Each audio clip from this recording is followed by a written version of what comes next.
The cabin sat alone at the edge of Ashwick Forest, its windows fogged, its roof sagging under the weight of early November frost. It looked like a place built to keep secrets buried, and to make sure they stayed that way. When Detective Aaron Miles arrived that morning, the wind had already stripped the trees bare. The forest was silent, holding its breath, and there, framed in the doorway, stood Lena Graves, damp hair clinging to her face, eyes wide but unreadable. She didn't speak, only studied him like a woman deciding whether truth was worth the trouble. Aaron introduced himself, his voice low and calm, and asked if he could come in. Lena stepped aside wordlessly. The air inside smelled faintly of pine cleaner and something metallic.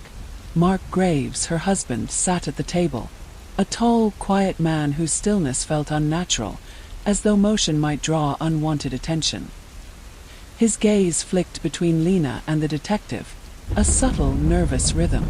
Aaron asked the first question softly, the way one might approach an animal that's been cornered too long. "When was the last time you saw Evan Holt?" Lena's lips curved into a faint smile. "October 10th. He came by to talk about selling his car."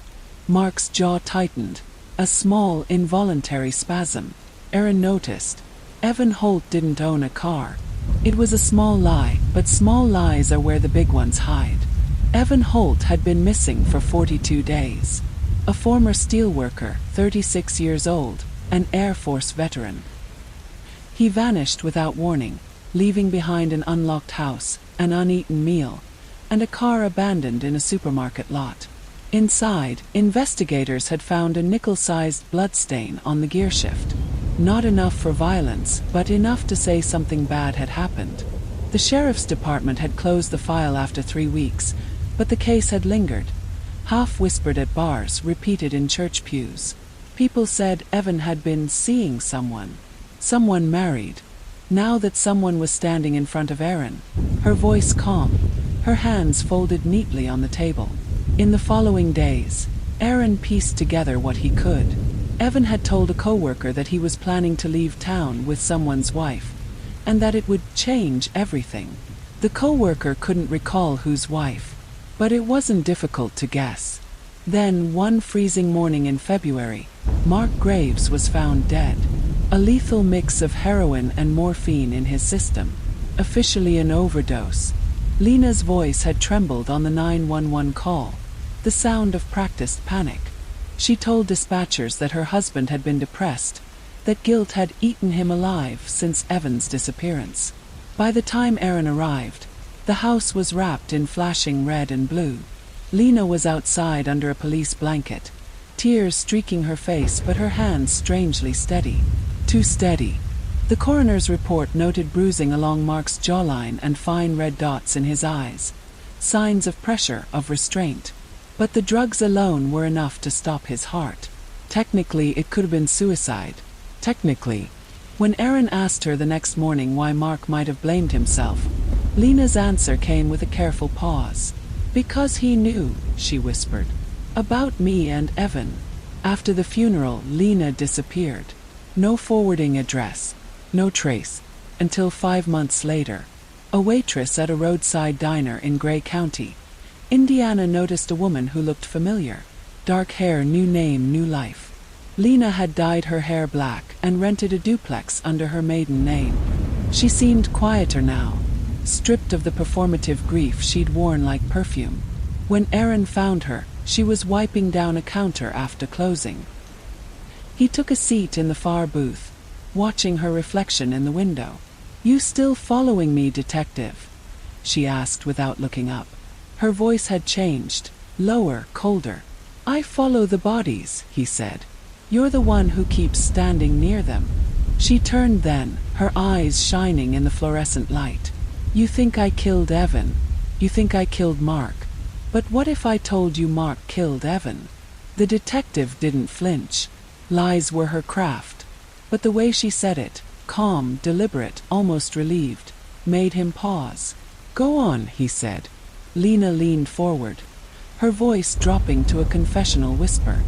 "He found out about me and Evan, made a deal, said if I stayed, if I never left him, we'd bury it.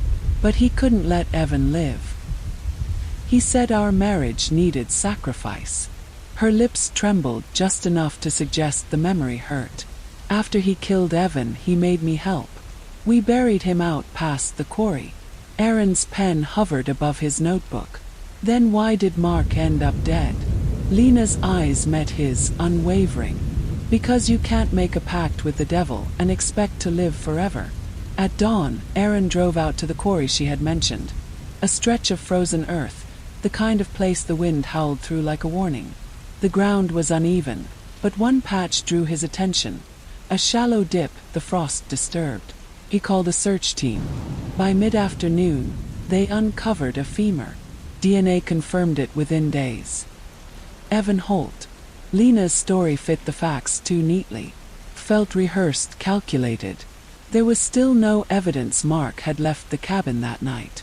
No sign of struggle on Evan's remains beyond what could be explained by time. The logical conclusion was simple.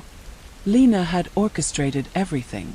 When the detectives came to arrest her, she didn't resist. She smiled faintly as they led her away. Later, in interrogation, she finally spoke. "I didn't kill Mark," she said softly, almost tenderly. "I set him free." During the search of her Indiana home, officers found something far stranger than weapons or blood. In the basement, under a tarp, were dozens of glass jars. Some empty, others sealed tight. Inside were animal bones, feathers, and scraps of paper, each inscribed with a name and a date. Some names were familiar, E. Holt, Graves. Others were not. The jars were logged as evidence and sent for analysis. But before results came back, Lena tried to hang herself in her cell. She survived, though she spoke little afterward.